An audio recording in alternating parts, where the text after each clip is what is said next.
Imaginez cette situation. Vous n'êtes pas fauché, vous n'êtes pas non plus à l'aise, vous avez 2 000 euros, peut-être 5 000 euros, parfois 8 000 euros de côté, et pourtant, vous avez l'impression de stagner. Chaque mois, vous épargnez un peu. Chaque mois, il se passe un truc, une dépense, un imprévu, une tentation raisonnable. Et votre épargne fait du surplace. Si vous êtes honnête avec vous-même, vous vous dites, c'est exactement là que je suis bloqué. Et ce n'est pas un hasard. Aujourd'hui, on va parler du piège invisible qui empêche 8 personnes sur 10 d'atteindre les 20 000 euros d'épargne.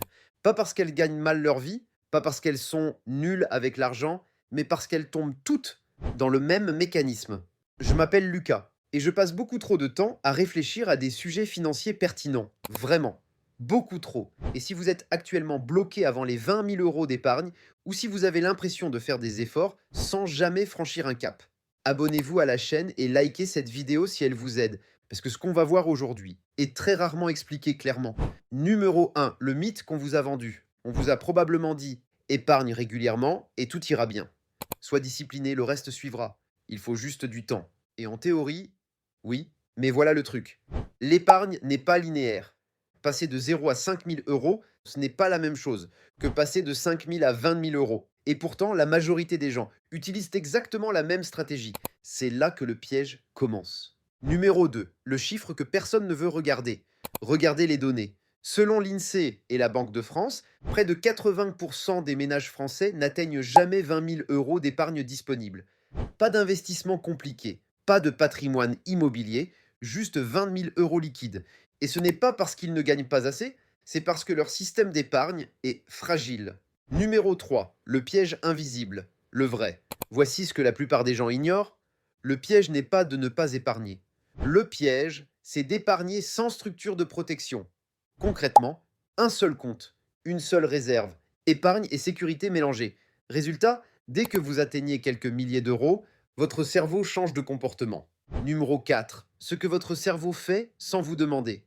Psychologiquement, voilà ce qui se passe. À 1 000 euros, attention, c'est fragile. À 5 000 euros, bon, j'ai un peu de marge. À 8 000 euros, je peux me permettre ça. À 10 000 euros, clic mental. Votre cerveau commence à considérer cette épargne comme partiellement dépensable, pas consciemment, pas volontairement, automatiquement. C'est ce qu'on appelle la requalification mentale de l'argent. Numéro 5, exemple mathématique très simple. Prenons deux personnes, même salaire, même discipline. Personne A, un seul compte, épargne globale, puise dedans à chaque imprévu. Épargne nette après 5 ans, 9 000 euros. Personne B, épargne séparée. Une partie intouchable, une partie tampon. Épargne nette après 5 ans, 23 000 euros. La différence? Zéro revenu supplémentaire, juste une structure mentale différente. Numéro 6. Pourquoi le seuil des 20 000 euros est spécial? 20 000 euros, ce n'est pas magique, mais c'est un seuil psychologique. Avant, chaque dépense compte, chaque imprévu fait peur, chaque décision est stressante. Après, vous pensez plus long terme.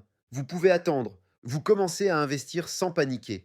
Mais pour y arriver, il faut protéger l'épargne pendant la montée. Numéro 7. L'erreur que font 80% des gens. Vous pensez peut-être, il faut juste être plus discipliné. Faux, la discipline s'épuise. La structure travaille à votre place. 80% des gens épargnent, puis sabotent, puis recommencent, pas par faiblesse, par mauvais design financier. Numéro 8. L'analogie la plus simple. Imaginez que vous essayez de remplir une baignoire, mais le robinet est ouvert et le bouchon fuit légèrement. Vous pouvez ouvrir plus fort le robinet ou réparer la fuite. La plupart des gens essaient de gagner plus. Les gens qui réussissent réparent d'abord la fuite. Numéro 9, comment sortir du piège concrètement? Étape 1, séparer. Épargne de sécurité, épargne de construction. Étape 2, rendre une partie intouchable. Pas je ne touche pas, je ne peux pas toucher. Étape 3, automatiser la montée. Même petit montant, mais constant. Numéro 10, ce qui change après. Une fois ce piège évité, l'épargne cesse de disparaître, les seuils tombent plus vite. 20 000 euros deviennent atteignables.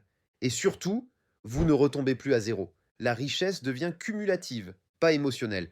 Si vous deviez retenir une seule chose, ce n'est pas le manque d'effort qui bloque 80% des gens. C'est un piège mental invisible. Et la bonne nouvelle, c'est qu'un piège invisible peut être évité une fois qu'on le voit. Si cette vidéo vous a aidé à comprendre pourquoi vous étiez bloqué jusque-là, abonnez-vous à la chaîne, likez la vidéo et partagez-la à quelqu'un qui est exactement à ce stade. On se retrouve très vite pour la suite.